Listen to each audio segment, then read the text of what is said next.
Governor Tim Walz's ban on mining in and around the Boundary Waters is reigniting an ongoing debate. Advocates say a copper and nickel mine in northern Minnesota is the type of diversification needed to keep the industry alive. Concerned neighbors worry that could compromise the watershed and tarnish the wilderness area. Beyond environmental concerns, some wonder if a copper and nickel mine in the area even makes sense. Erin Hassanzadeh discovered there is little consensus on the Iron Range. This location is kind of right on the edge of the Boundary Waters. The Voyager Outward Bound School has brought more than 60,000 students out into the wilderness. Last year we just celebrated our 60th anniversary. And our mission is to spark lifelong growth through challenge outside. So this seems like the long one, right? Their ideal location, now a worry, they say, because it is near the site of a possible future Twin Metals mine. We have such a special and pristine landscape here. It's a concern for us because the Boundary Waters is our classroom. They echo common concerns from opponents, potential water, air, and light pollution, things that Twin Metals says it has plans to mitigate and manage. But assuming environmental concerns can be addressed, critics also wonder if a project makes sense. We should face it that our mining compared to the ore bodies in Brazil and Russia and wherever are not competitive. Bob Tamman of Sudan worked in the mining industry for decades. He also owns land near the proposed site and is against the idea. I talk about the economy a lot with mining because I lived through the boom and the bust. So we made the news last year because we got idled by Cleveland Cliffs, and we're still idled to this day.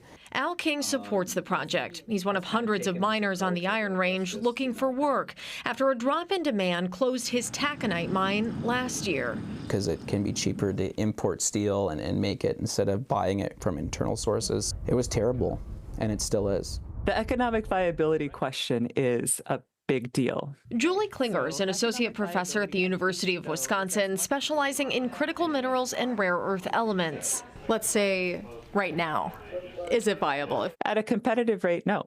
The mining and processing economy is still global. And it's global in part because it is cost competitive for it to be global. But even if you agree that domestic copper and nickel could strengthen national security or the supply chain, there's no getting around processing, turning those mined minerals into usable material. Even if Minnesota extracts copper nickel concentrates, the U.S. actually has fairly limited capacity to refine them. We are incredibly reliant as a nation on other nations for the minerals that we all use in our everyday lives. We asked Twin Metals about their processing plan. The misinformation that we've heard is that minerals that are developed in Minnesota are going to be shipped directly to China for processing, and that couldn't be further from the truth for us. What is the plan? So a mining company doesn't make a business decision around where our mineral concentrates will go for processing until much further along in the permitting process. We have a lot of work to do to get back to the point where we can really be a mineral dominant nation. Most of the raw material that's mined in North America goes overseas for processing.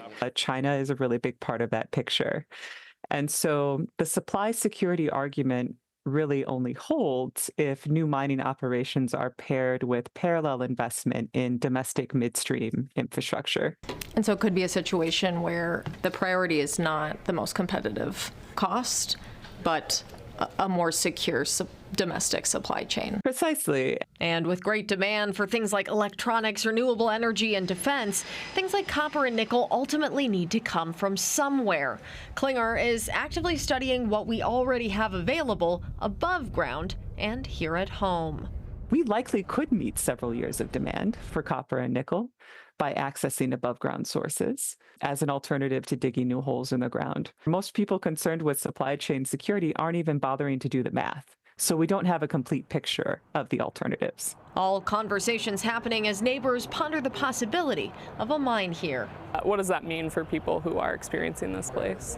I think what's at stake is, future generations being able to experience this national treasure. With photojournalist Ben Harper, Erin Hassanzadeh, WCCO News. Following the governor's ban, Twin Metals told us it remains committed to bringing forward a project that will bring tremendous opportunities for our communities, our state, and our nation. Our series on the Boundary Waters mining debate will wrap up on Sunday. On that day, you can see how neighbors in Ely are trying to work through the debate. If you missed any of the previous stories, you can find the full series on YouTube and on WCCO.com.